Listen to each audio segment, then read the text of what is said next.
Welcome to our meeting. Do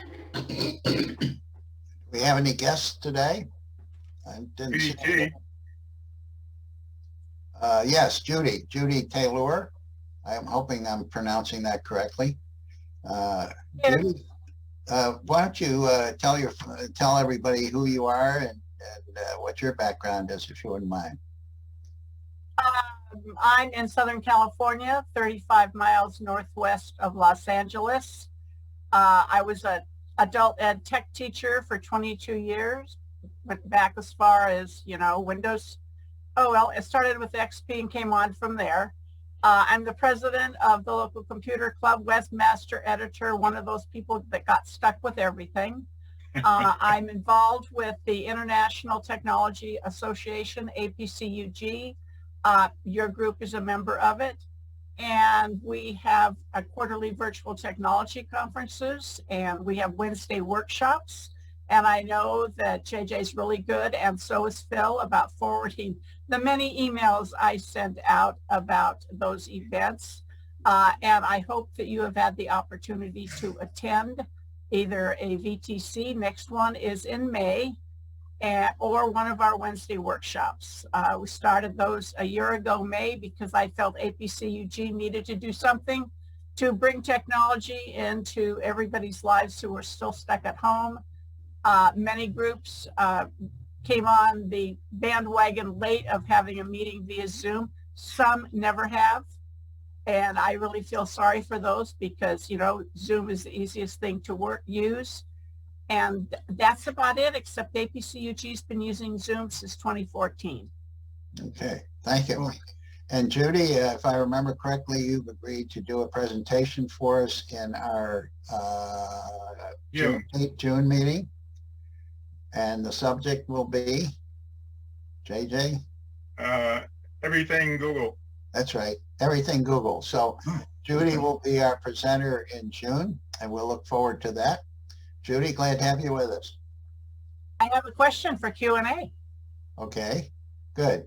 Hang on to it. I know. Okay. Well, April events. What's happening in April? Of course, we celebrated Easter, and we celebrated the conclusion of Passover, and we celebrated our 38th anniversary. JJ founded this club 38 years ago, and so we're looking forward to many more. Thanks, JJ. My pleasure. I'm sure it was. The board of directors that was elected to a 2-year term back in 2018 refuses to go away because we never figured out a way to handle our nominations and elections in a convenient manner, and the board members agreed to continue and nobody else raised their hand. So we will continue through into 2022. And in April 2022, we will go back to our 2-year election process and have a real election. Meantime, I'm starting to feel like Vladimir Putin. Just don't start taking your shirt off and showing up to the meetings on a horse. Hey, hey, you don't know what's under this shirt. Hey, I don't want to know. Or maybe Take you don't it off, Bill. Okay. Special interest advisors remain the same. Linda, you said you had a new iPad. JJ and Mike are resident experts on things iPads. So if you have questions, give JJ a jingle. Linux, Lester will be happy to help you with. And the food, in case, Judy, you're wondering what the food is all about, in normal times at the end of our meeting, folks who wanted to would get together as a group and go out and have a late lunch. We can't do that now, but hopefully we will before too long. Yay. Thanks to the volunteers. JJ founded the club. He's webmaster and also membership chairman. Lester's our club historian and set up room. He hasn't had too much setup work to do. And speaking of that, I checked with the Grays Lake Area Public Library, and looked on their website to see if there was any ray of hope that we'd be able to schedule a meeting in one of their meeting rooms. And they say, no, they've opened the library to an extent, but currently are not allowing anybody to have meetings there. So we will continue this and hope for the best. Mike's our newsletter editor. Eric picked up free stuff for us, which we don't do right now. And Liz, happy to have you with us. Hospitality and President Emeritus. And one of these days, maybe we'll get back to challenging your hospitality skills again. Maybe this summer, and certainly hopeful for a holiday party. We're in a business meeting right now, after which JJ will do a presentation on Zoom etiquette and QR codes. And then we'll go into an Ask the Gurus section, and we'll talk about that a little bit before we start that.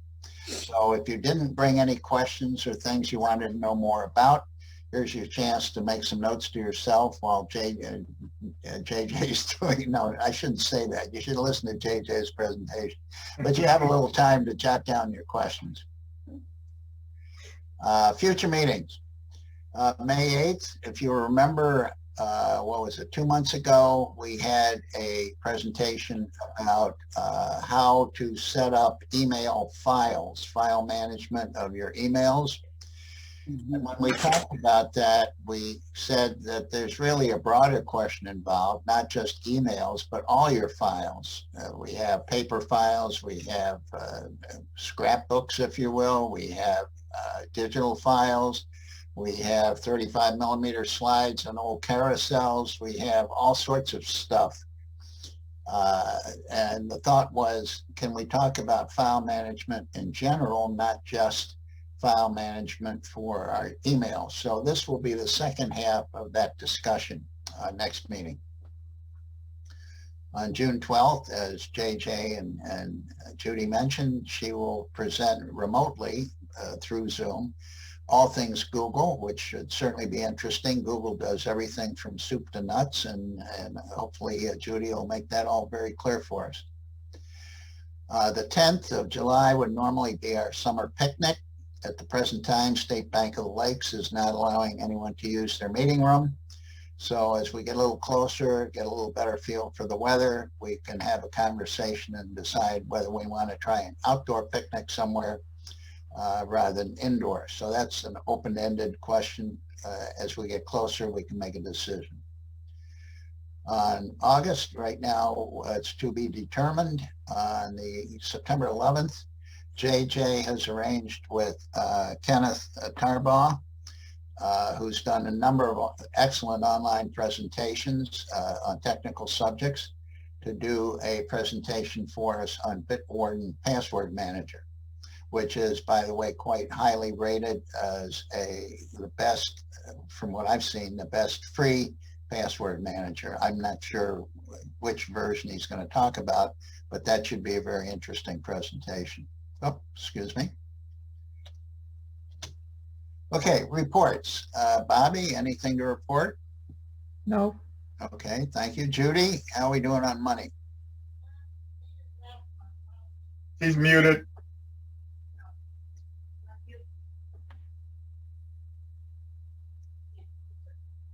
Okay, you're unmuted.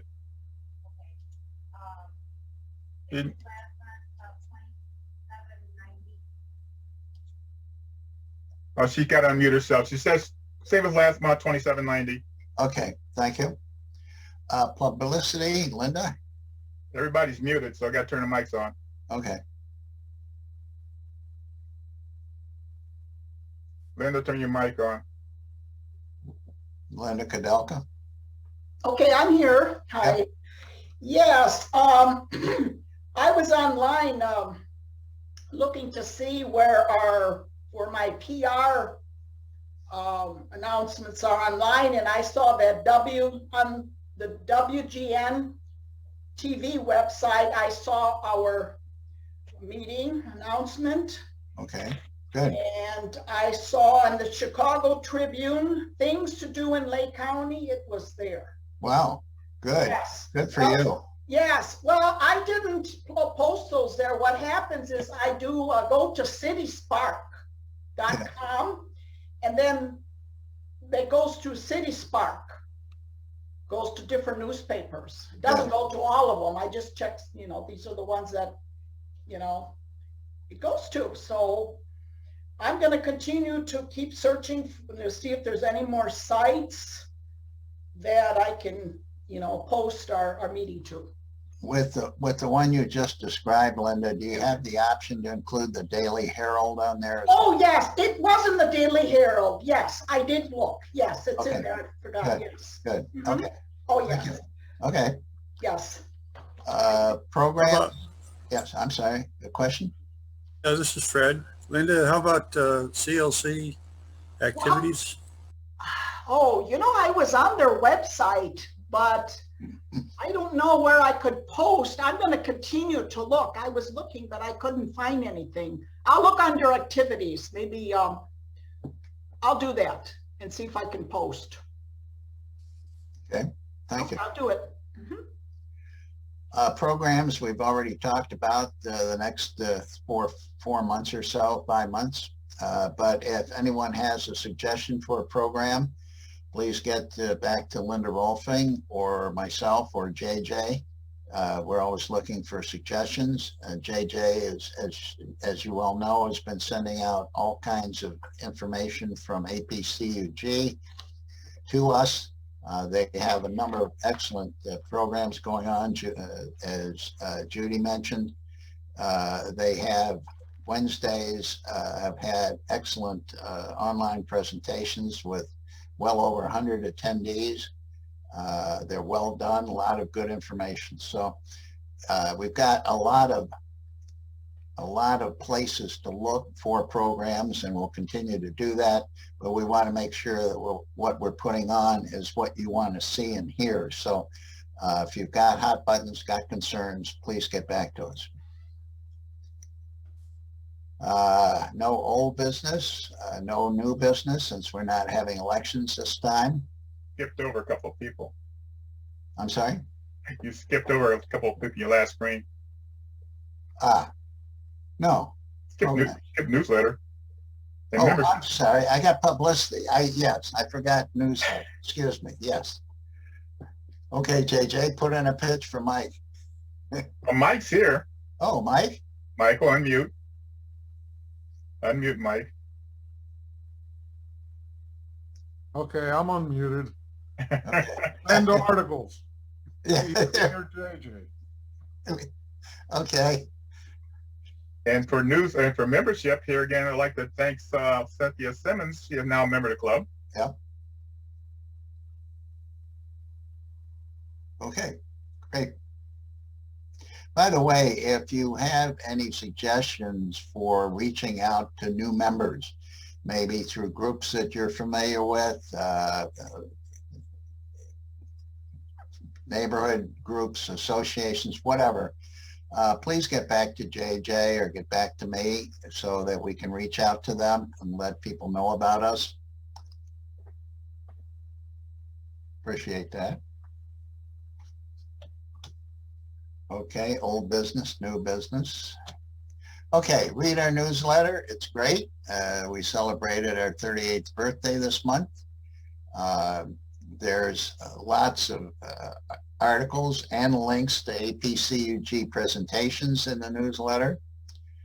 Dave Glish, who joined our club from Milwaukee not long ago, has a nice article in there about taking a physical scrapbook, family scrapbook that he'd gotten, I believe, from his father, and converting it digitally so that, number one, it could be preserved in a digital form, and number two, it could be shared with other family members. And he kind of goes through step by step, so that's well worth looking at.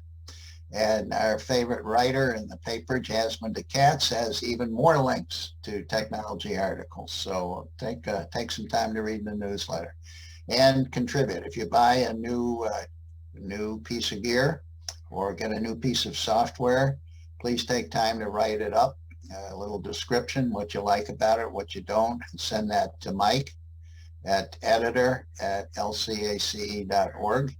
I'm sure he will appreciate it, and it will help provide useful information to fellow club members.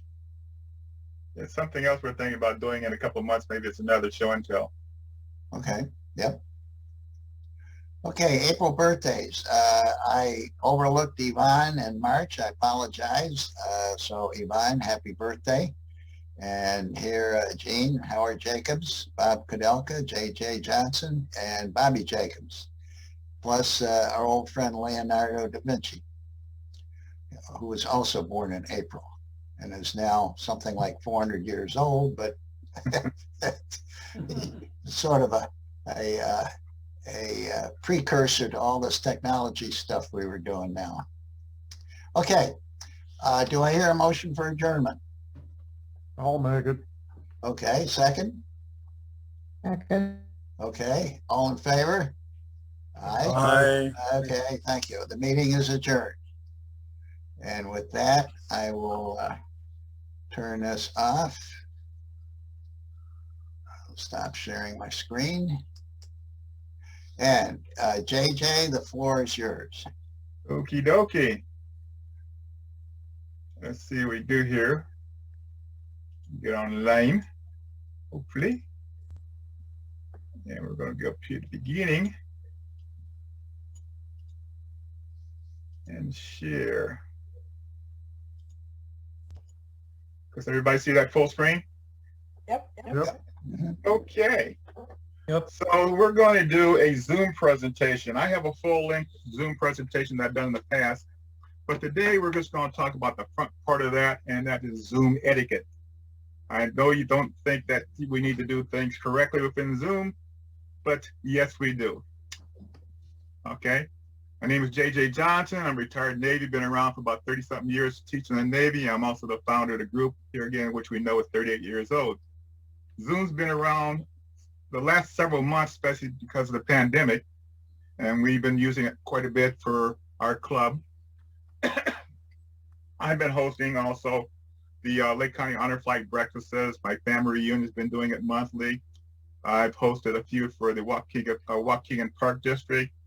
I also Zoom with the club in club in Columbus, a club in Florida, and I also host the Milwaukee Computer Club.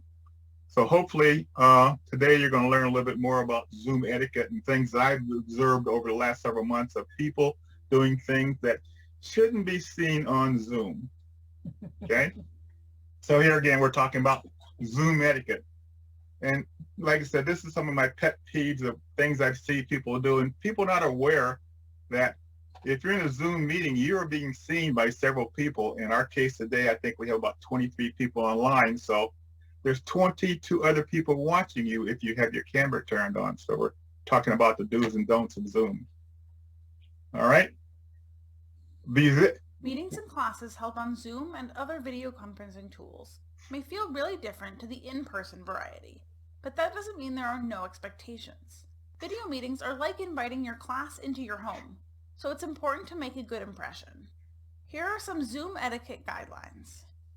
Mute your mic when you're not talking. This cuts down on background noise. Your classmates don't need to hear your roommates laughing or your dog barking at every squirrel or bird that comes by. If you have a lot of background noise, use a headset when you do have to talk. Remember that if your camera is on, people can see you. If you went to campus in your PJs with your hair a mess and spent the class slouched over in your chair eating Cheetos, people would probably stare. The same goes for meeting online. In your Zoom classes and meetings, make sure to dress appropriately and be aware of what you're doing. Check your background. Try to find a place that looks tidy or sit in front of a wall. Make sure there are no inappropriate or distracting posters behind you. If you can't find a place that's neat enough to show on camera, or you intend to watch class from bed, try using a neutral virtual background. Just make sure the virtual background itself isn't too busy or distracting. In Zoom, you can add a virtual background from the video options at the bottom of the window. Set your Zoom name as your actual name. Other people in the meeting need to know who you are, and it's not helpful to name yourself something like Dragon Slayer 88. These are all small things that make a big difference in how you're perceived on Zoom. Follow these etiquette guidelines to be a respectful and professional Zoom participant. Okay, as I said before, here again, people are watching you. You got to think of what other people conceive of you and what they think of you. Even though this video that you just saw was aimed sort of like the kids, and we know the kids have been doing this for several months now, but as the kids want to be, looking good on Zoom, so do you. These are just some of the etiquette things that you talked about, and we'll talk about a little bit more in depth a little bit later. One is don't be late. And the reason I'm saying that is because I attend a meeting for Tech for Seniors every Monday, and they open it up at 10:30, but 11 o'clock they shut the doors. In other words, after 11 o'clock, you cannot get in. Turn your camera on. We like to see your face, okay, and see who we're talking to. Be still, don't fidget around while you're at the meeting. No eating. Drinking is okay, but don't be eating or chomping on anything, chewing on something while you're eating. And depending on the meeting size, don't interrupt. There are features within Zoom that allows you to raise your hands, or you can show your hand raised so that people can recognize that you have a question. And close the door, meaning here again, if you have distractions around or kids running around, whatever.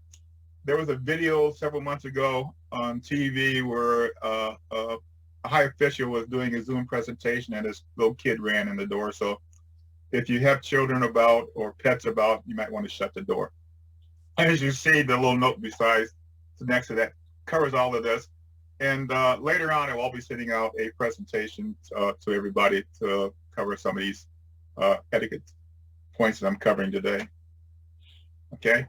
First, when I said don't be late, as I mentioned before, some meetings will lock the door at a certain point in time, like my Tech for Seniors. They open the door at 10:30, as I said before, but they close the door at 11 o'clock. But in this case here, they also don't allow any more than 100 people.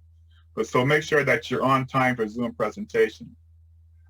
In fact, this morning, because I went to breakfast, I was late getting into one that started at 9:30. By the time I got home, it was late. They didn't let me in. So be on time. Turn off your camera, or turn on your camera, rather, excuse me. Some people use avatars that here again may be silly or simple or something like that, but we like to see your lovely faces when you're in a Zoom presentation. This also gives us a reaction to what we are talking about and let us know what you think about the reactions. Okay, set up, have a decent profile picture yourself if you're not going to show your normal picture. And one thing is, here again, everybody has the opportunity to change your name.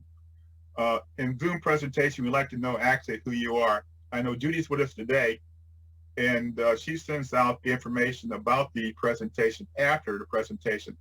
But if you have your name up there as John's iPad or iPod or whatever, she doesn't know who you are. So therefore, your name doesn't coincide with the name she has on her listing of participants, so she can't see any information. So therefore, we like you to have your full name under your picture so we know exactly who you are. This is easy to do because you go to the top right-hand corner of your screen in most computers, and you can really change your name. So we'll know exactly what your name is. Sit still. Fidgeting around is distracting. If you're going to move around during the presentation, we appreciate it if you just sit still. There's one particular presentation I see weekly, and the presenter is sort of fidgeting when he talks. This gets somewhat distracting at times, so it makes people feel like you're maybe on an amusement park or some wild ride. So try to sit still during the presentation. If you're going to move around, turn off your video.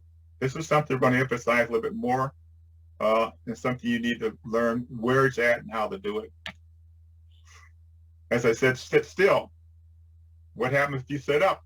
We know during the pandemics, during this COVID pandemic, people have been sitting and they're only dressing to the top. So what happens if you stand up and you only got your whitey tighties on? So make sure if you're going to stand up and you're not fully dressed, make sure you turn your camera off.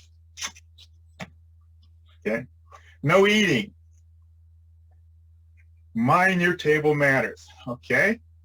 People don't want to see you chomping on something while you're eating or crunching potato chips. This is gross, so stop it. And besides that, if you didn't make enough for all of us, don't show us what you're eating.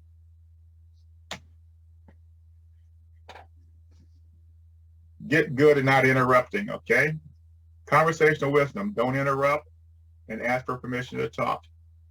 Within the new versions of Zoom, there is a reaction button at the bottom where you can raise your hand. This has been convenient lately because by raising your hand, your name will pop to the top of the screen and the presenter can see you right away who's asking the questions.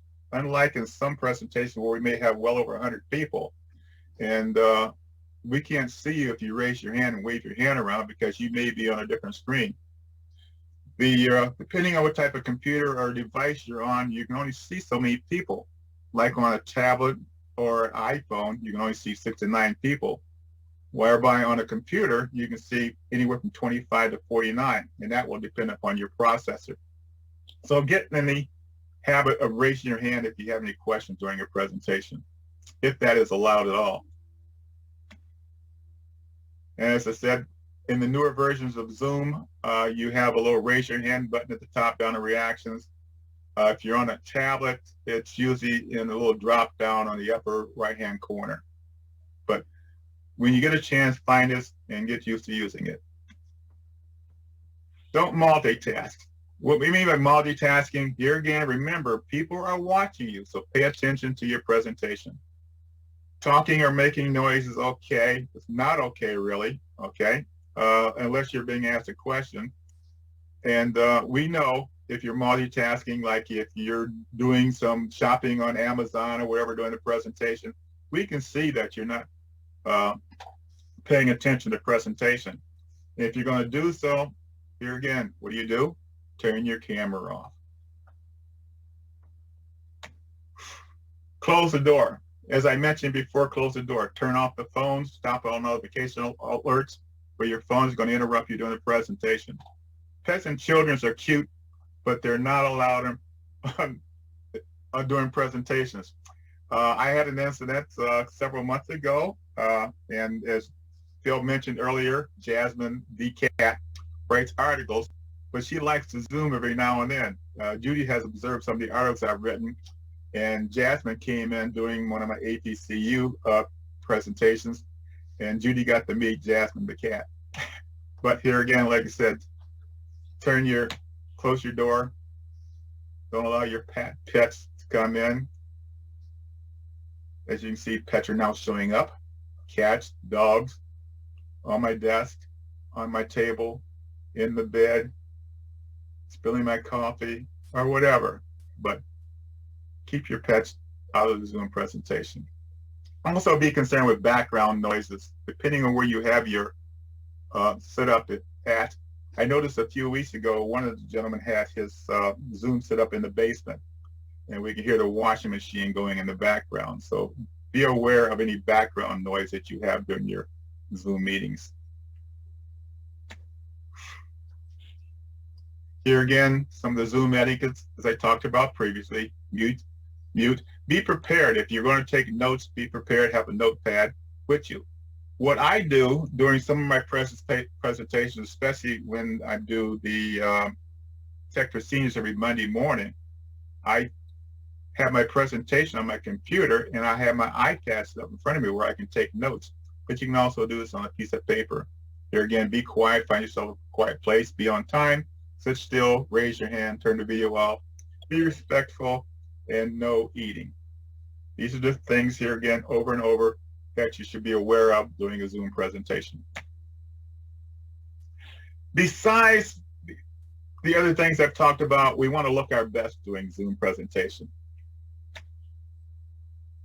Camera placement is very important. Camera placement all depends on how people see you.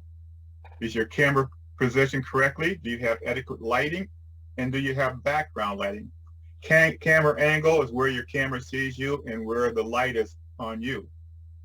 One of the things we're concerned about is that, especially like on a computer or a tablet, we know that our cameras are at the top. Right now, I'm on the desktop, so I have a camera mounted above my monitor. And I try to keep that camera somewhere about eye level or just above eye level. On a laptop, we know the camera is on the top of the screen on a laptop, but the problem with this is depending on where your laptop is sitting. If you have it sitting at your desk in front of you, that you're looking down at the laptop. But if you look beyond you, what are you seeing? I'm seeing the ceiling fan, I'm seeing the ceiling, and this is not really appealing during a presentation. So you might want to change the position of your camera depending on what kind of device you're on. This is a good example of camera angle. You see the young lady, what she has done, she has taken something and propped up her laptop to where the camera above the screen is at eye level. This is a good position for camera angle. Elevation is important. You can do the same thing if you have a tablet. You can place your tablet on some type of a stand to bring your camera up to eye level. And one of the things about having the camera or tablet on a table, we're looking up your nose. And do we really want to look up and see your nose hair? No. To extreme, you can go out and take a tire off your car, put your laptop on that, and still bring that camera up to camera level. All right. Or find something in the house, like a box.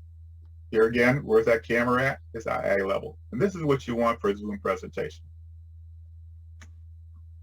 As I said, there are devices, little stands that you can purchase from Amazon that will help you raise up your tablet or your phone for your Zoom presentation and give you that angle that you want for a presentation.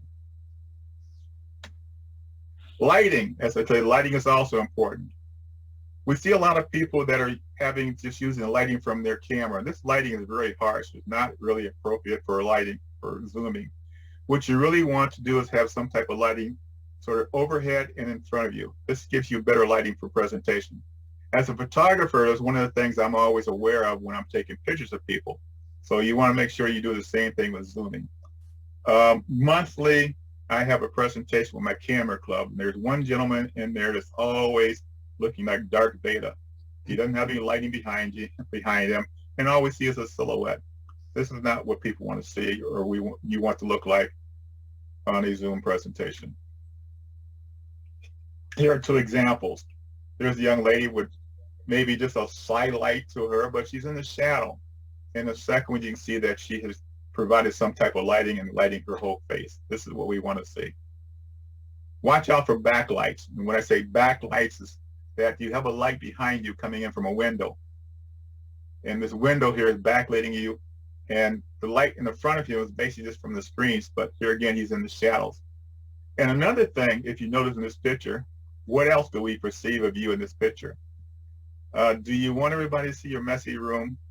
And as mentioned before, you want to be aware of your background in cluttered rooms. So take in consideration all these things when you're Zooming. This is all part of Zoom etiquette. This one here, you can see 3 different people doing 3 things that I talked about doing a Zoom presentation. The first one, you see a gentleman, his camera's low. Okay, excuse me, his camera's low and you see the fan, the ceiling fan behind you. Do we really want to see your ceiling fan spinning? This can be distracting, watching the fan turn around. The lady on the far left, we can see that she's multitasking. She may be taking notes, but she's not paying attention to the presentation. Center top, the gentleman with the backlight, cluttered room. All right, something to be aware of when doing a Zoom presentation. Below him, we see a gentleman who has left the room. Now, when you leave the room, you leave the presentations, one of the things you want to do is turn your camera off. You may just walk out of the room for a glass of water or go to the bathroom, but we don't want to look there and see an empty chair, meaning that you have left the meeting and we know that you left the meeting. And remember, think about what you're wearing. If you get up and you're not fully dressed, we don't want to see your whitey tighties as you're walking away. In this case, a few months ago, I was at another presentation and a lady was in her bedroom with the camera. And behind her was a door to the bedroom or bathroom. And we got a picture of her husband in his birthday suit coming out of the shower. You have to be aware of what's behind you at all times. In the top one, we see a gentleman drinking water. We don't mind drinking water. And then there's a picture of one of my profile pictures that I use when I leave the room or turn my camera off. So these are some of the things to consider for as far as appearance when you're doing a Zoom presentation. Hi, good morning to another Zoom call. We will work from home till quarantine is done. Human contact's kind of nice, but they'll fix your connection. It's a struggle to be productive with these cats and fun backgrounds and that drill. Linda, put yourself on mute. Oh, that's much better. Hello? We still can't see you, Bill. Sorry. Can someone please just tell him what to do now? Preferably before we lose our chill. Bill, come on. This is not Click the that camera hard. icon at the bottom of your screen where it says start video. See if it's even on. What is... Wow. Oh my gosh. Oh, no, no, no, no. We know someday we will have in-person meetings and forget we ever saw Drew take a poo. We'll put on pants and struggle with projectors. We just can't wait until the day we get off Zoom. We get off Zoom. We get off Zoom. We just can't wait till the day we get off Zoom.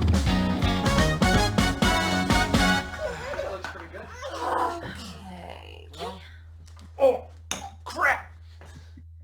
Should we jump on Google Hangouts? Oh. Alright.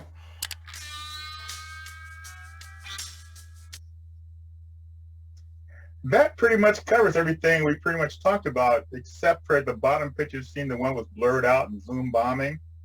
I did my family reunion presentation 4 or 5 months ago, and we got Zoom bombed, and it was something a little X-rated. And one of the things I learned as the host right away is how to delete people or kick them out of the Zoom presentation.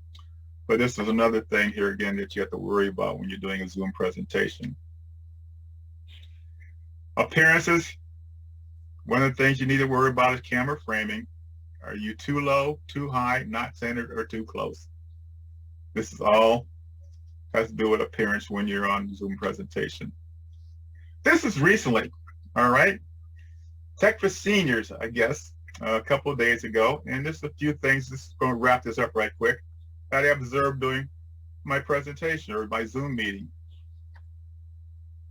Ensure your backups are intact and accurate. As I talked about, intensify phishing awareness and education during the Zoom meeting. Lock down your Wonder what he's accounts with eating. multi-factor authentication. He didn't make enough for all of us. Since the start of the pandemic, so you got to make sure that if you're going to eat during a Zoom presentation, turn your camera off. And that wraps kind of up gross, this isn't it? week's Avast Security News. Another one, as I said, when you stand up, you're being watched. You want to show off your belly?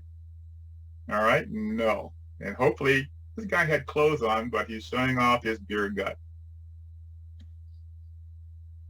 And then last, one of the things you got to be concerned about if you're using virtual backgrounds, make sure the virtual background is a good virtual background and you don't ghost. Ghosting is when your virtual background is one color and you're wearing something that conflicts with that and you sort of disappear on screen. So if you're playing around with virtual backgrounds, making sure that what you are wearing and your virtual background don't contrast with each other, okay? And any questions at this point in time with your Zoom questions, okay? I'll let you turn your microphones back on right quick. But what I want to do is, do you have 2 things that you want to say, 2 of the most important things that you learned during the Zoom presentation? Turn your microphones on and let me know what's going on. Any questions? Nope. Bobby? No questions. Bobby has a question. Okay. My question happened the other night when we had a family Zoom meeting for Howard's 96th birthday. Unfortunately, by the time our daughter was able to call, we were having dinner out on the driveway and it was dark. So everybody that was using a phone, you could see. I wanted it a little larger for Howard so he could see, and was using a computer, and there was just no way we could figure out how to get light that didn't blind us, because we tried a flashlight in different positions to give light out there. Is there any way of doing something if the light has changed in the where you're at? There are, you know, one of the things people are getting nowadays, these little ring lights, and they're very cheap, and you can get them for, you know, about $10 or $20 and up. And they give you a nice, really nice soft light.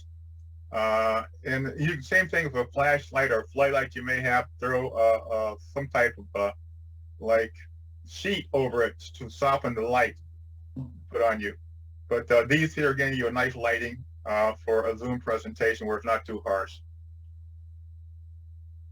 Camping lantern. Yes. Camping lanterns here again, good. But like I said, throw a piece of cloth on it, like a sheet or something like that. If you can get a piece of like cheesecloth, really even better, to soften the light and put on you, so it's not too harsh. Okay. Anything else?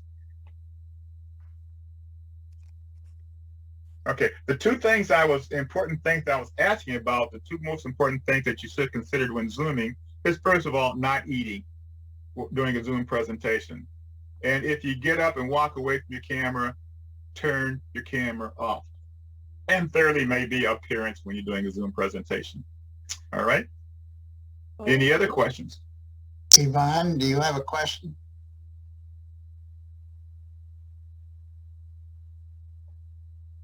Okay, I guess not. Yvonne, can you hear me? Or she's muted. Can you unmute her, JJ? Yvonne? I can't. I'm on both screens. Oh, okay, hang on. Oh, she's unmuted now. I'm unmuted. Okay, did you have a question? I do, but I forgot it.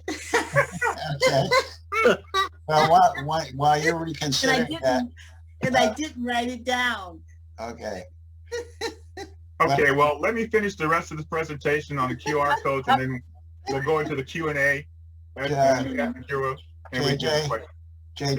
Judy's got her hand up. Judy Taylor. Okay, Judy.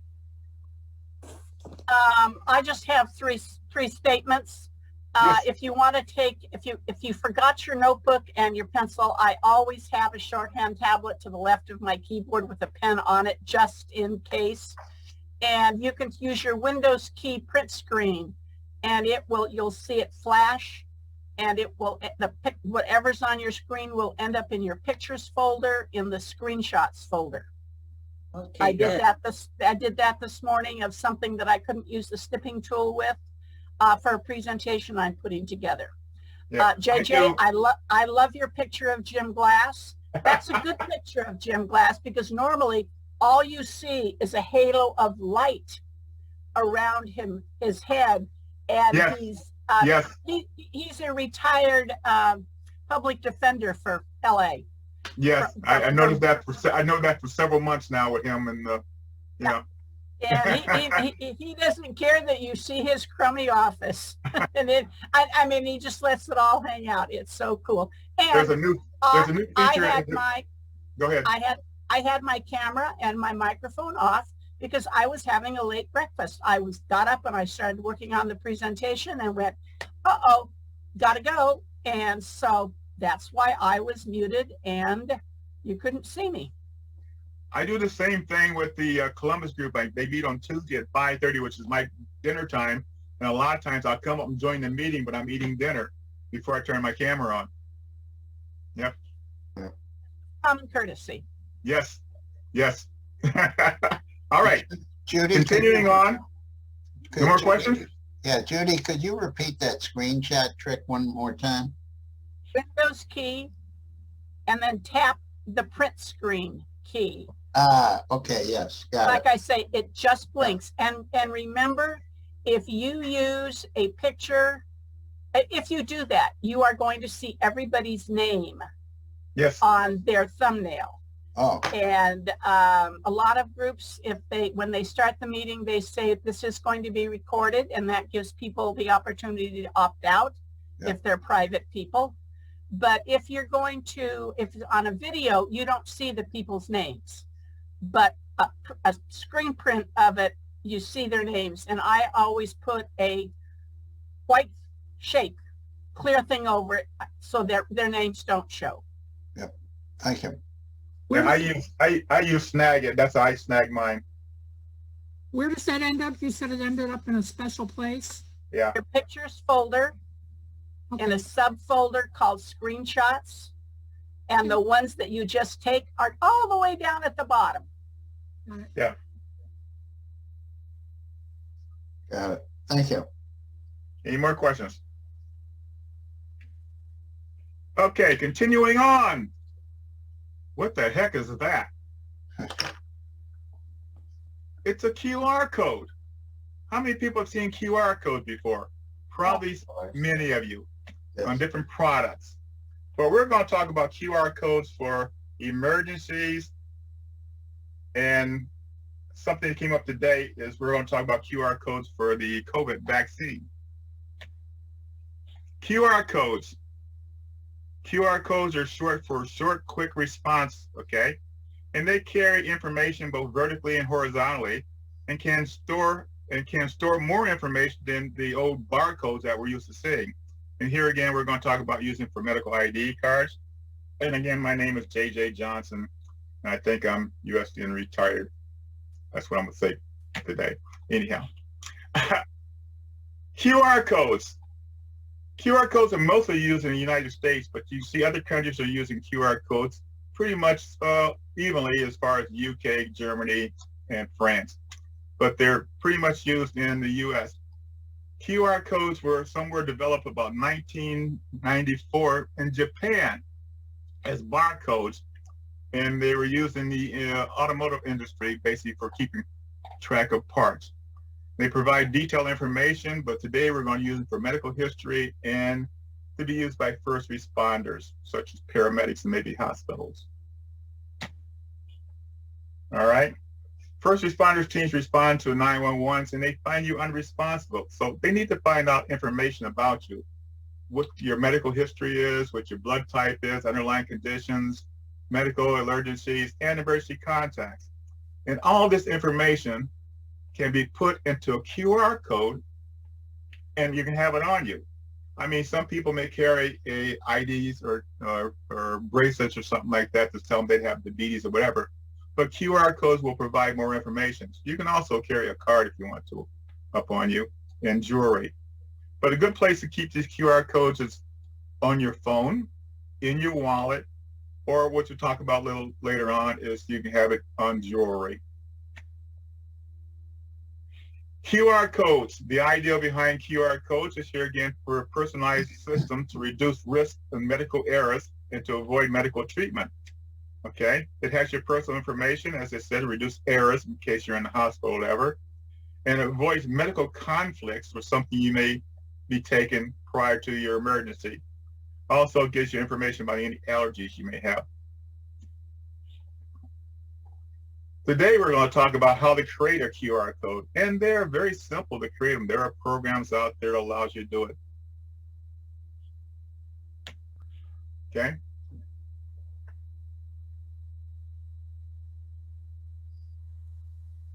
This is the QR code generator. To create a QR code from a text, just type into the free text area. Watch the QR code change as I type.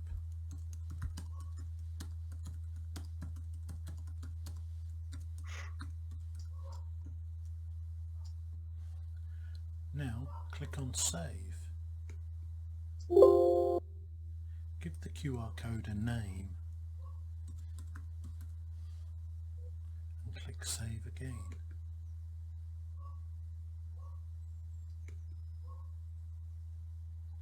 Now open a word processing document and find your QR code on the hard drive. I can't. Drag the QR code onto your document. Jay, we can't hear the sound. I know, he's just going through it. This presentation I got was very low. Okay. And print it or display it on your projector. Okay, he just went through generating PR code or QR code. Now this program that he's using, there's many of them out there. There's some of them are free online, but the one that I'm using or found was actually in Windows. I went to the Windows Store, found it, loaded to my computer, and I was able to create my own QR codes. The reason for QR codes, basically here again, over the old barcodes we used to see, is the QR code can hold up to 7,089 characters, or around about 4,000 alphanumeric characters, which is a lot more than the old barcodes. Now, what you can do with QR codes, once you create it, you can put a QR code on about anything you want to. You can download the generators, and here again, install them on your computers. And like I said, there are others out there that you have to pay for, but like I said, there are a few online. But the thing about QR codes is that once you create the QR code, you can put any information that you want into this QR code. For example, as you see this one right here, I put my name, birthday, sex, yes. Was that what they wanted for an answer? I don't think so. Anyhow, blood type, questionable. Medical, any medications you have. And you can put down your ICE1, and everybody knows ICE1 is, which is in case of emergency. You can put down the contact phone number and their person, daughter, wife, sister, whatever. And any other information like QR1, or I put down IC1, IC2, who are the two people that I want to call. And if you have a DNR, which is do not resuscitate on there, or resuscitate on there, you can put that also in there if you wish. But as I said, remember that you can put up to 7,000 characters in this QR code. Now, these things look funny to you. How do they read these darn things? Well, in most cases, your paramedics, EMTs, will have a scanner to scan all their medicines on their or on their truck, and they have QR codes.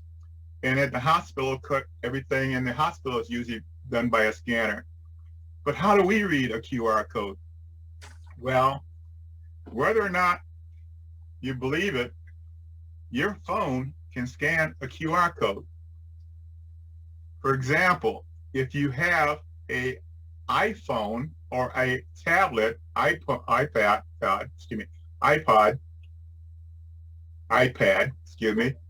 the camera will scan and read a QR code. If you have an Android device, unfortunately, that you will have to download an app. Although from what I understand, the Androids 10 and above will read QR codes. But what would I do with this QR code? You can cut it out, paste it, and put it on different types of identification. You can put it on the back of your driver's license you want to. You can put it on the back of your COVID card, and you can put it on a passport. All this information is quickly available to be scanned and has all the information that you want to relate to people. QR code readers, as I said, can be read by the iPhone. If you have an iPhone with you right now, if you wish to, you can hold it up the screen and read this QR code. Like I said, if you have an Android, there's free apps for Android, and the Android 10s and above have programs that you may have to download. QR codes. QR codes can also be put on jewelry, bracelets, and necklaces, perfect for people with medical needs. These are just some examples of jewelry that I've run across when I was putting together this presentation. There you can see bracelets, necklace, wristbands, whatever. All have the QR code that you send into the company, and they will engrave it onto these jewelry devices for you. The one at the bottom, which is Dino tag, they start out at $29 to have these QR codes engraved. As I said, many places you can find free. If you want to scan it yourself, you can create, which I have done myself, is I created a card like the one in the middle, and within Publisher and Microsoft Word, and printed them out with Avery labels, and I created my own card, medical card with the QR code on it. But there's various ways of doing this. Now, where this came about is a couple of weeks ago on Tech for Seniors, we were discussing ways of having medical information. And one of the guys in the meeting suggested getting a flash card or flash drive and putting a QR code in it or on it.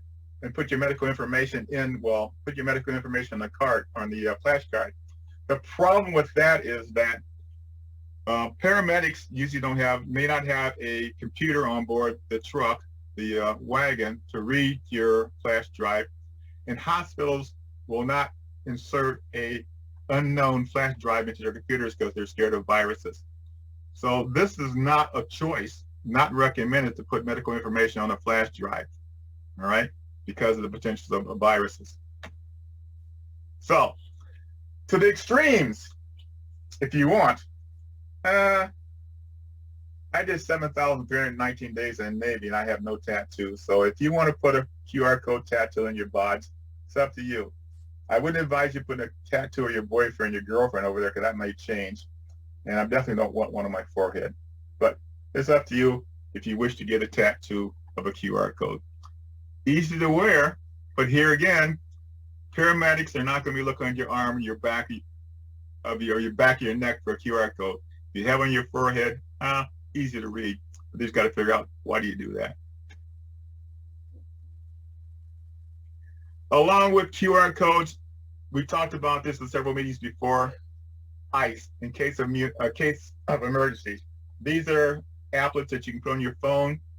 Here again, with family information, you can either create a card or put the ICE app on your phone. Here again, with all your pertinent medical information, in case you're in an accident, you're unresponsive, and the EMTs have a way of identifying any allergies, medications, blood type, and whatever. Like I said, when they find you unresponsive, first thing they're going to do, most phones, you can put an ICE code on your phone on the unlock screen and they can find it. And they're going to call and contact whoever needs to be contacted. Put it in your wallet, bracelets, ID cards, whatever. And this I just ran across this morning, and this is going to wrap this up right quick. The big thing now is COVID-19 vaccination passports. They're trying to come out with QR codes for the COVID vaccinations, whether it be a QR code or a card with a QR code on it. And this URL that I have below will go into CNT and give you an explanation, and I will be sending that out after the meeting. All right. Now, as I said, if you have an iPhone or a tablet, put it up to the screen and see if you can read this. Okay.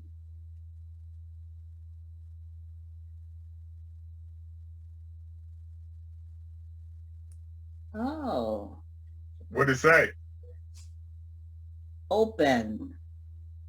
LCAC Zoom meeting, April 3rd. Wow. Information right off your phone, right? Yep. That's what I get. Yep. If you click on it, you get that information. So you see now that how QR codes can be used, not only for medical, for information about products, club meetings, whatever. And wrapping it up. Wow. Any Q&A, any questions? It works with an Android also. Okay. Like I said, 10 and above is supposed to work with a 10 and above. It's neat. Any questions? I thought it might work with my Pixel phone, but it didn't. Yeah, some of the phones it said didn't work with. Sorry, Judy.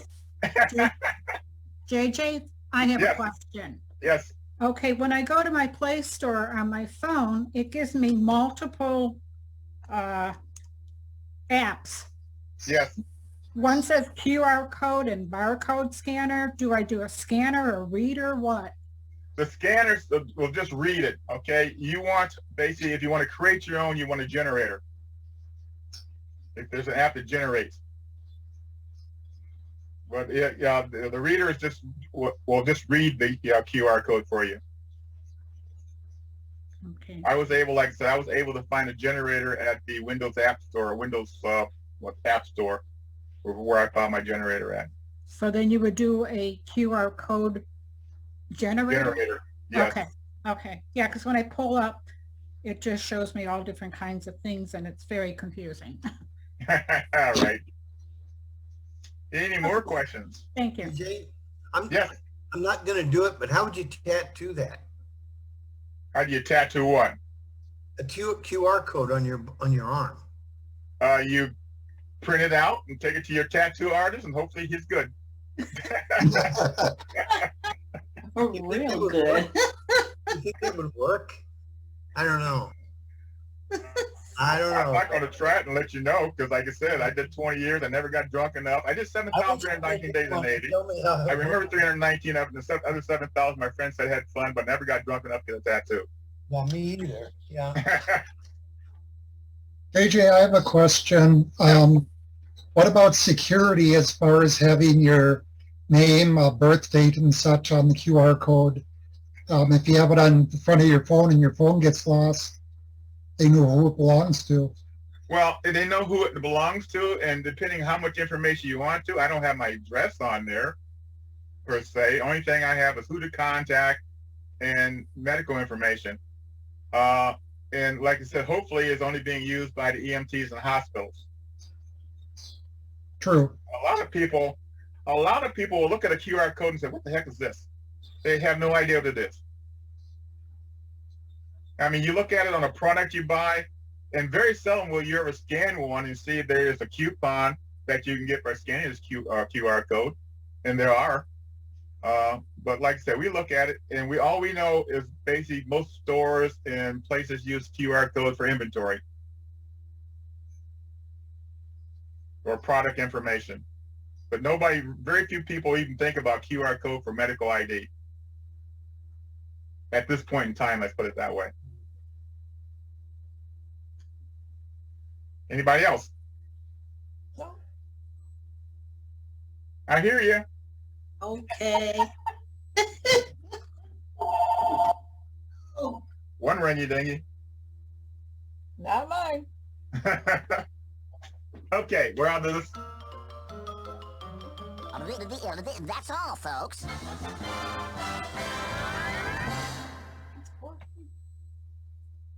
Thank you for listening. Thank you for talking. Thanks, JJ. Thank you. All right. Bye-bye. And I'm out of here. Okay, here we go. Okay, the next part of our program is Ask the Guru, a chance to ask your tech questions and get answers from your fellow members.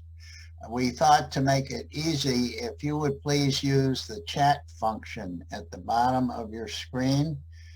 There's a little black bar across the bottom of your screen with various little security and participants. Almost right in the middle, next to the green share screen, should be a little chat square. If you click on that, it'll give you an opportunity to create a chat, which will show up on the right-hand side of your screen. But just post a question to everyone. Whatever question you have about technology, take a moment, put it into a chat. JJ will monitor the chat and then read out the questions to everybody in sequence, so we can then ask you to raise your hand and come up with suggested answers. Everybody got that? No. Well, Tara's asking, is the email file manager presentation recorded and available? Email file manager. Oh, that was something Phil did. The email file manager program, did you record that, Phil? No. Okay. Yvonne had her hands up. Okay. I just bought I don't forget what you call it, but I need to know how to connect it to the TV. You buy them from the stores and you can record TV. It's like watching TV, but I forget what you call it. Shoot. Are you talking about the Fire Stick? Thank you. How do you connect the Fire Stick? How do you program it first and then connect? Program. Yes. Hell, I'm not familiar with the Fire Stick. nobody? Bobby's got her hand up. Bobby, you have your hand up. You play with monitor. The instructions are with it. It's very simple to connect it. However, you can have problems. The first one I did that I connected, I talked to Samsung, which was the TV, and to Amazon back and forth so many times. But then once you understand it, it connects. There are also things on Facebook. If you're on Facebook, there's groups that help you with your Fire Stick and give very simplified instructions, but mostly you plug it in to an HDMI cord outlet on the back of your TV, or you can connect directly to your computer with an HDMI connection, and you can see everything that's on your computer on your TV.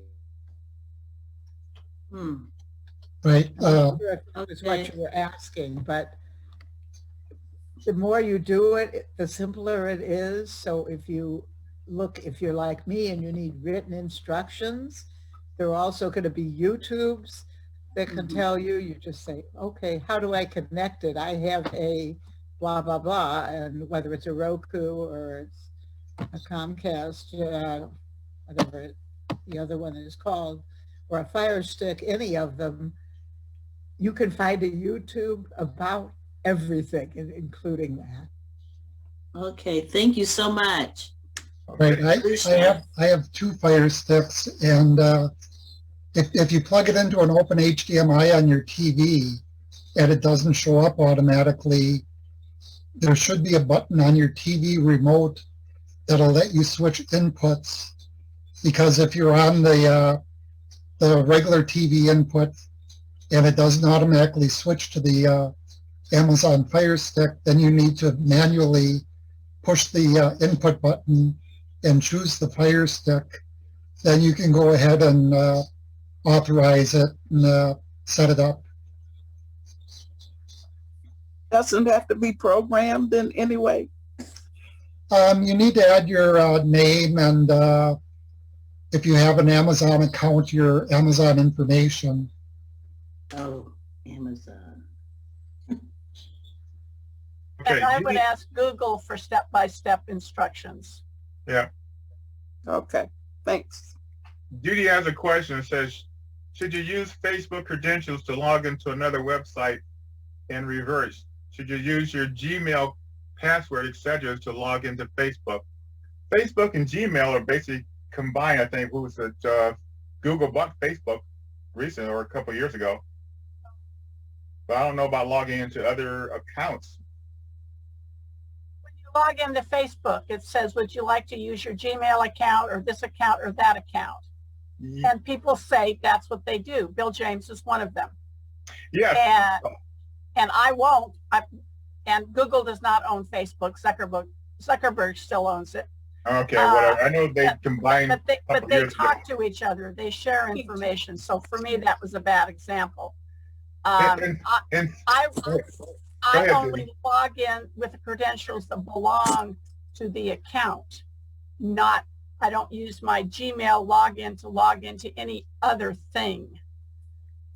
Right. And other people do. Yeah, to answer your question, yes, you can do it, as Judy said, but I certainly second her. There's no reason to set up a unique account information for each of those accounts. I ran into that same problem this morning. I was looking at something and they asked me did I want to log in with my Facebook account? And it took me directly from that account to Home Depot, which I have an account with Home Depot also. So I just backed out and logged directly into my Home Depot account and ordered what I wanted. Yeah. But yeah, a lot of them are connected. I don't know. It's another way is for them to send out more, get your name into more of a mailing list. Now your Home Depot account is getting all the information from Facebook and vice versa. Facebook undoubtedly will start giving you ads sometime along the way about what you just bought. That's yeah. that's my bias against it. That happens enough normally, let alone us proactively facilitating it. Yvonne, you still have your hand up? Oh, no, I'm sorry. Okay. How do I put it down? Tap on reactions, lower your hand. Oh. Dave C, you have your hand up. Unmute. Yeah, I'm just a little bit irritated. I went and bought a wiper blade at the auto parts store, and then all of a sudden I'm getting ads on the internet about it. What a surprise.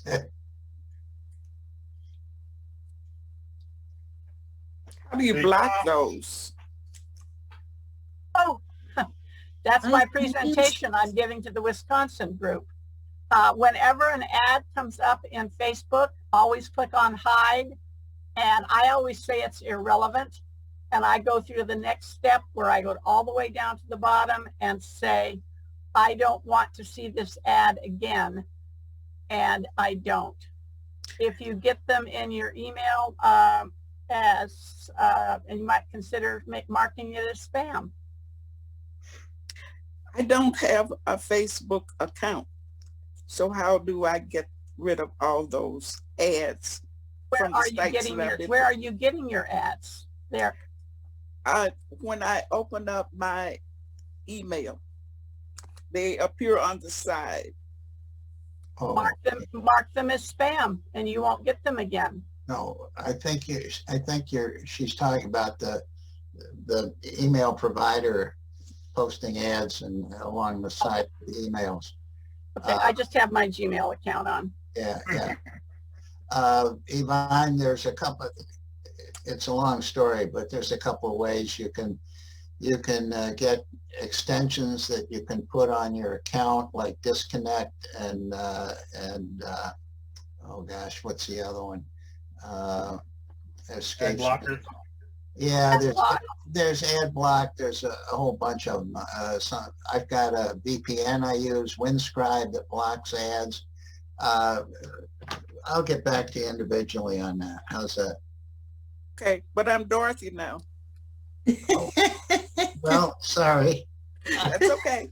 Okay. I saw Yvonne's hand up still on there, and I was.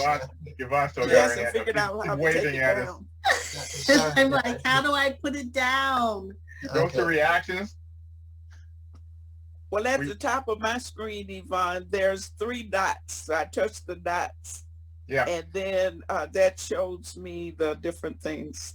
Raise hand, lower hand. Yeah. Oh. Okay.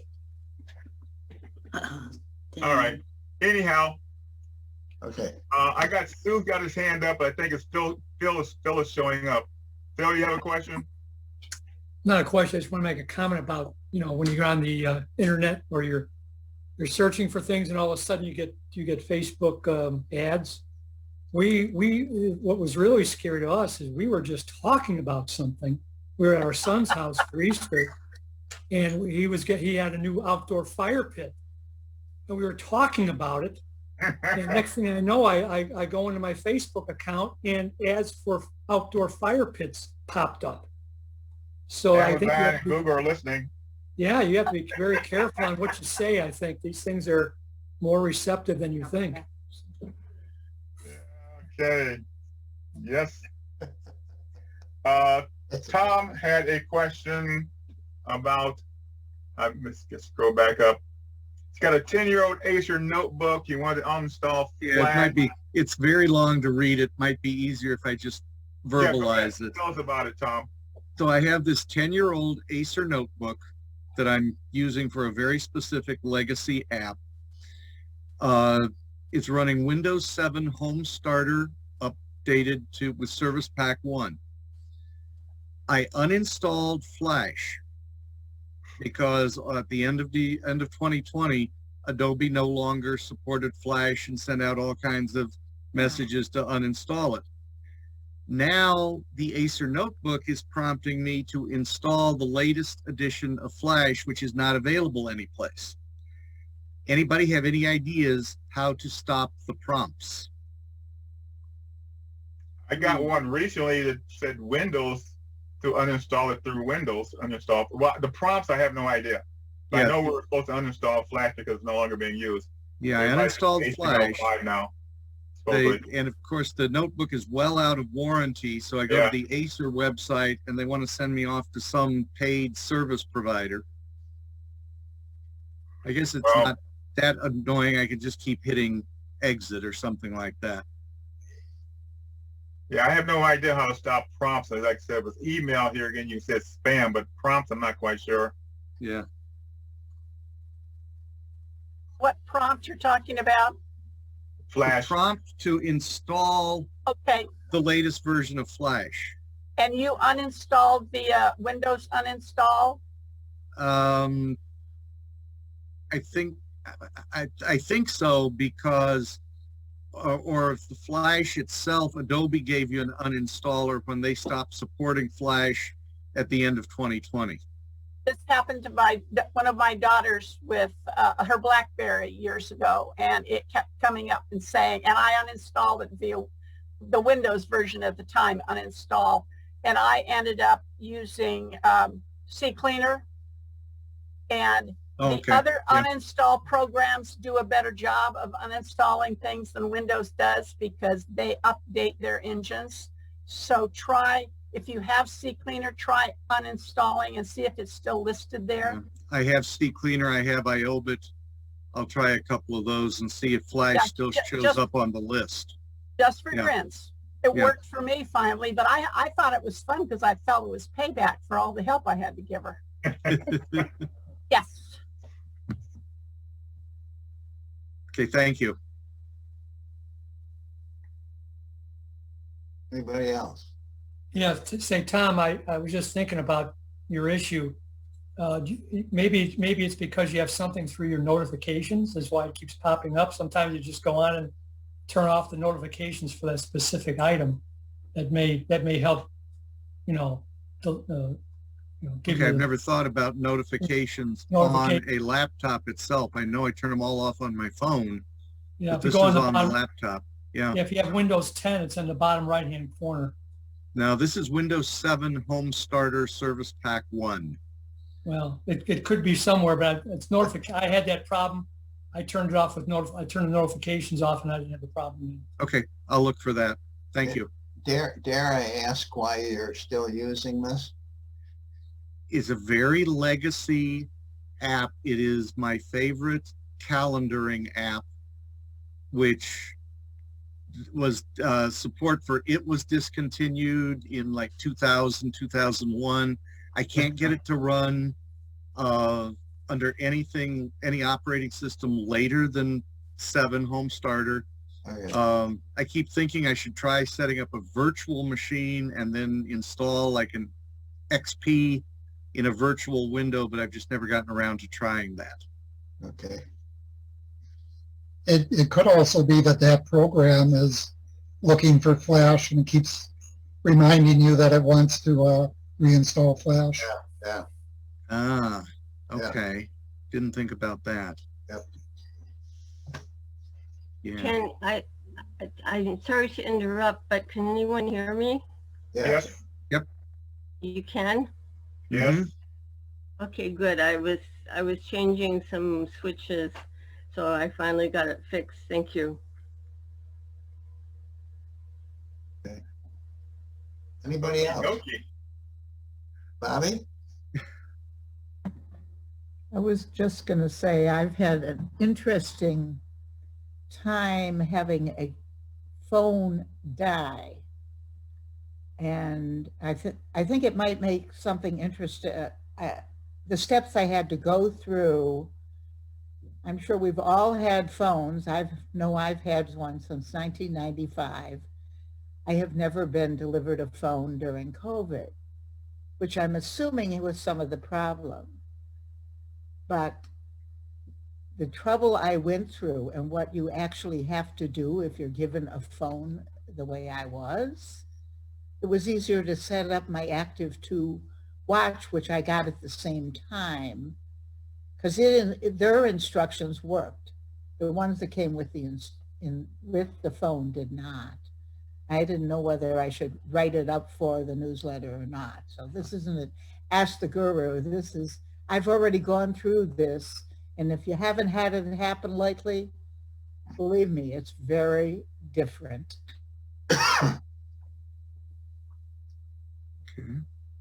Okay. So the moral of the story is don't let your phone die. I had no choice. It just didn't, it just stopped. It wasn't anything. It had been working fine in the morning. Then it didn't. So you couldn't take anything off of it. But the phone was delivered without a SIM card, without telling you that the SIM card is not in it. Oh, okay. However, that took 24 hours of constant chats, including the expert at Samsung that said, yeah, I just got a phone and I also had trouble setting it up. Now, this is the expert person that's come on specifically to help with this phone.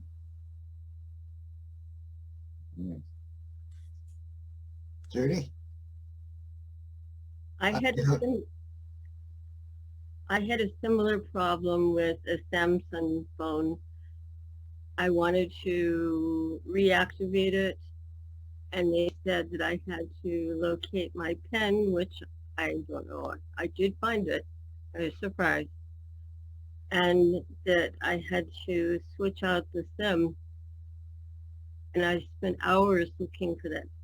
I didn't really know what I was doing, but there was no SIM in that phone, and the tech support was not trained enough to tell me that there was no SIM to be found. So I was wasting my time.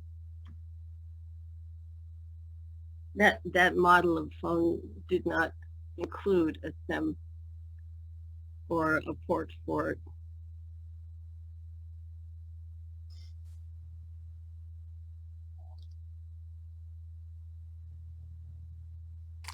How did you eventually get a SIM card, Bobby? What did you say? How did you eventually get a SIM card? I believe you said the phone came without a SIM card. How did you eventually get a SIM card?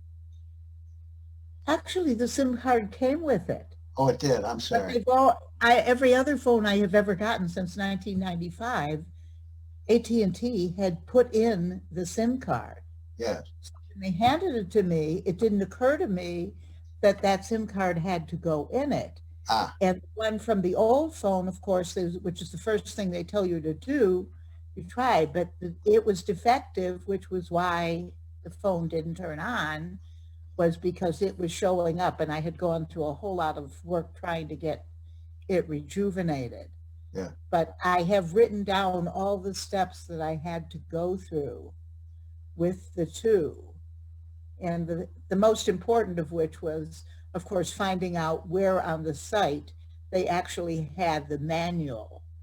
And since, as Ted knows, I had a little problem with the computer last month where the battery wouldn't work, it came with this 104-page tech support manual of how to do everything with it, but a phone, which you expect to use right away, came with nothing. It came with a little 2-page insert that I used a magnifying glass to read. Got it. Okay, anybody else? Linda. Yeah, this is getting off the subject, but I downloaded the Nord Password Manager. There is a free one that I'm using right now, and it's a real challenge, and some things are not easy on it. You know, I have to figure it out. But it also has a VPN. I could get it as a bundle, but some people say I don't really need a VPN.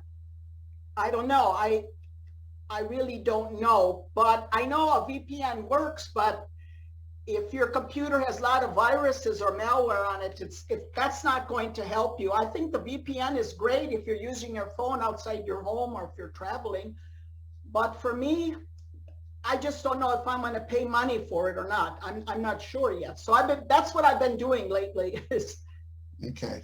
Doing my passwords, because I have too many duplicates. And then there's a site you can go on. Have I been pawned? Right. You can see I don't know if you're familiar with that. You can see I had like 15 incidents where my email was in the dark web. So that's why I'm a little, I've been hearing about too many scams. A lot of people I know have are getting, what is it called, with Social Security, they got records or something, or letters that they got, getting a Social Security and they're not working. So that's why I'm trying to get my passwords in a manager. And I know we'll be talking about this in September. So sounds Password managers are great, all depending on which ones you use. I know LastPass and one other has been very popular for years. I've been using Keeper. Yes. And, that's my favorite. But like I said, I talked to Kenneth from the Columbus group the other day, and that's the reason I'm getting him to do the Bitwarden for us in September, which is somewhat very popular. But and all of them have their advantages and disadvantages. What I like about mine is also, besides being my password manager, is I'm using it for home inventory, because I can put pictures and stuff in it and everything. And I can use it across all my access across all my devices. Yeah, for me to use this Nord for all my devices, have to pay. Nord is only, you have to pay, but it doesn't have anything fancy on it. Like I already have identity theft protection through my bank. So this protection already monitors me. I guess there are algorithms online. So I'm already being monitored. So I don't want to buy a manager that has a duplicate program. So that's why I'm looking for things that are real simple. And I was on another one where I could, I can't think of the name of it, but it would use like my face identity on my phone to my computer. That thing was so complicated, I can't remember the name. It was so complicated, I just got rid of it.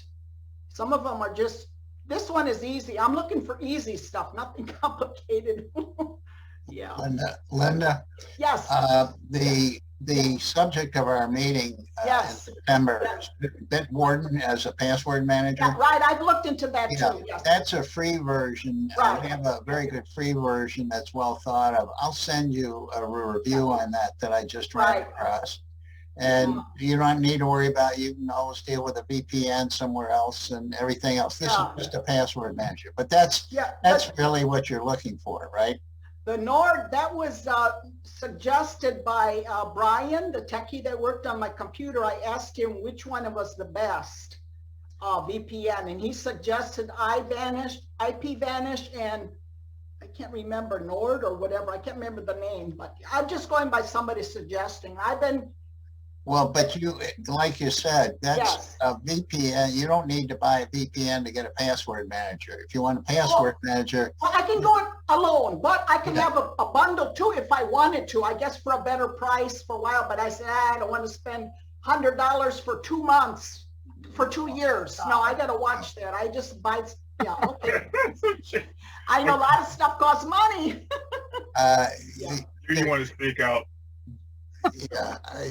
I'll get back to you on VPN. Thank you. I will. Yeah, I've been hearing pros and cons of VPN. You don't really need it. Yes, you did. I did a presentation. I know you did. I know you did. I know. I realize. I know. But it said it really doesn't protect you as much as you think it does. And I know. I'm back and forth with stuff. I don't want to. I know. Right quick. Last Tuesday with my Columbus group, we talked about VPNs, and Kenneth was doing a presentation of Bitwarden. He went into VPNs and showed us how VPNs hop all over the world as far as where you're getting connected. Judy, you had something you want to say right quick before you cover up your mouth. Yes, I use private internet access. I've used it for over 4 years. I like stuff that's homegrown. And it was recommended to me by Jim Evans, who was one of the main people in APCUG. I thought I was being clever. I was in Germany and got in touch with my bank and wanted to do something. And they said, I'm sorry, it's not really you. You're in Germany. And I kept saying, no, no, no, I'm right here. I'm right here. And so then I tried Canada just for grins. And I searched for Bed Bath & Beyond across the valley from me. And I got the Bed Bath & Beyond from Victoria all the way across Canada. And with that, I stick with San Jose now. And I'm south of San Jose, but California works for me. And if you find your email has been address has been hacked and have I been pawned, part of the presentation I'm putting together. If you have a good password, nothing's going to happen.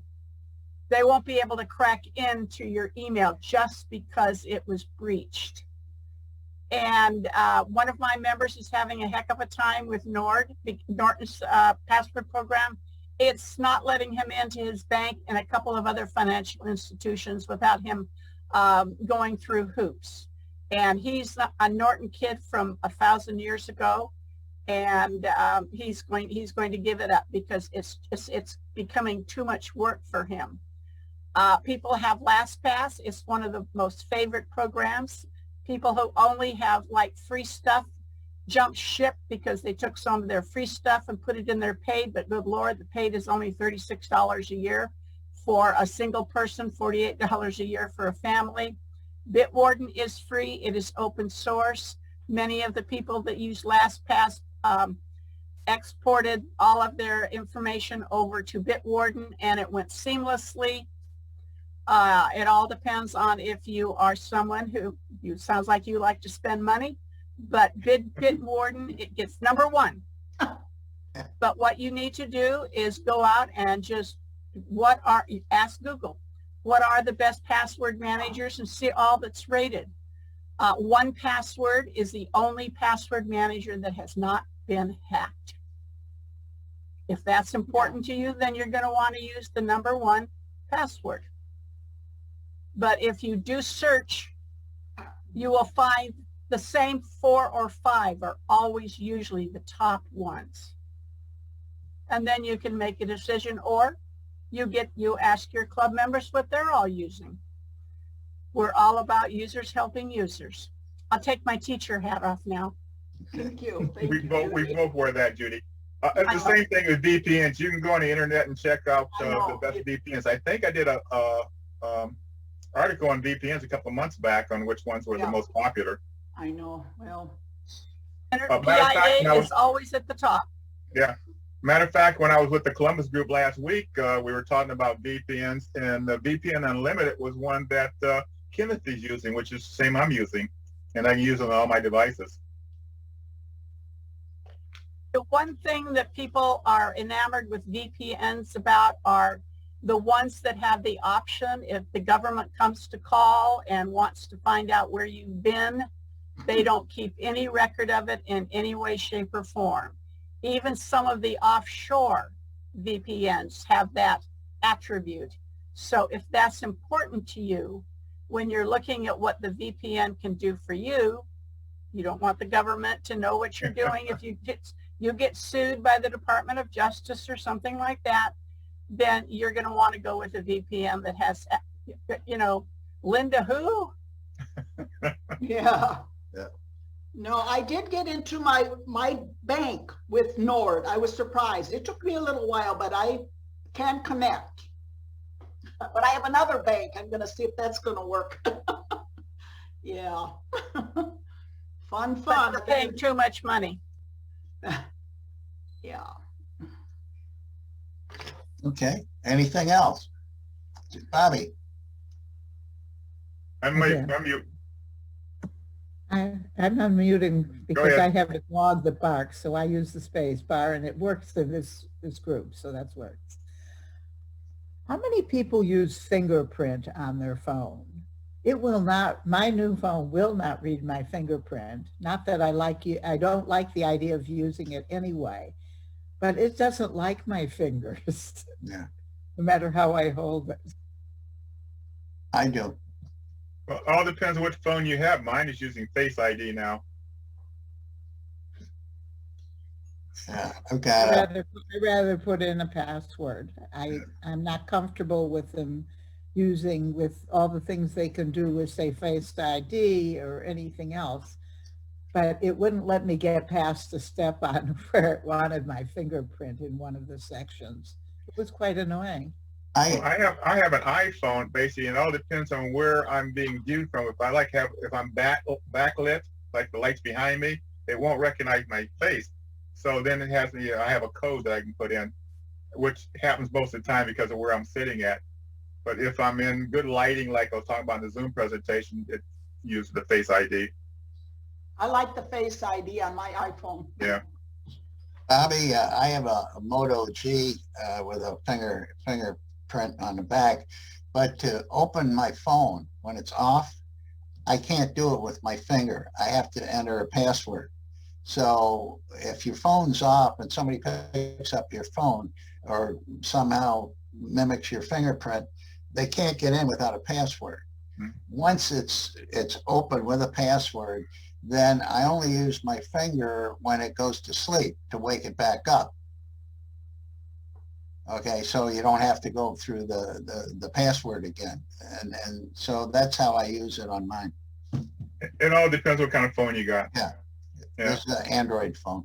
Lester, you got your hand up. Yes, I wanted to make one comment about passwords. I use a password manager, and one of the reasons, well, two reasons I selected. One is it's free, and the other is that it works on both Windows. Well, it works on a bunch of different operating systems. I use Linux and Android and Windows when I have to. One thing I do with all my serious passwords is I only put about 80% of the password in the password manager, and the other 20% I keep up in my head. It's easy to remember because it's the same 80 or 20% roughly for all of my passwords. So I use the password manager for the first 80%, and for the last 20%, I keep it up in my head. And so let anyone they want who wants to hack into my password manager give a hoot. They're not going to get this stuff up here. So that's all I got. Judy? Well, Phil has a digital asset manager presentation that he gave at APCUG several years ago. And if you have all of your digital stuff put together, so your relatives or whoever's going to close you out after you're no longer here, and you have a fingerprint for your phone like I did for my Pixel, we laughed and I said, hey kid, just take the phone down to wherever I end up and go. And we anything for life, okay? And we thought that was pretty clever, but of course it's not warm. So that's one big time takeaway at our age, so to speak, for just having the fingerprint reader. You know, because I changed it to a passcode for just specifically for that reason. And I didn't write down what else I was going to say. Oh, who was the last person that talked? Very wise. When I give my generic password presentation, I ask the people, how many are using it? And, you know, 2 or 3 go like this, and everybody, you know, averts their eyes. Like, don't call on me. Don't notice that I didn't raise my hand. And so I ask why. And one of them is they don't want to give control. And in Joe Kissel's password manager program, he's a fan of 1Password. He's the publisher of Take Control books down in San Diego. He says, keep those passwords that you use all the time that are up here, keep them up there. And that would be a good answer for people who don't want to use a password manager because they think, oh my gosh, I really can't remember all that stuff anymore because I'm so old. Well, yeah, that's a true statement because our brains are so full, but keep some aside that you can, and that answers both sides of the question. So he's a young guy, but very wise when he said that. Okay, anybody else? Judy, thanks again for joining us. Hope to see you again, and we will in a couple of months. Everybody else, stay safe, and we will see you in May. So I wanted to say the same thing. Judy left us already. So thanks, Judy. Thanks for being here with us, and we're looking forward to her presentation in June. As you see, I talk with Judy several times a month, and very familiar with her presentation, which is one of the reasons I asked her to do a presentation in June. Okay. All right, guys.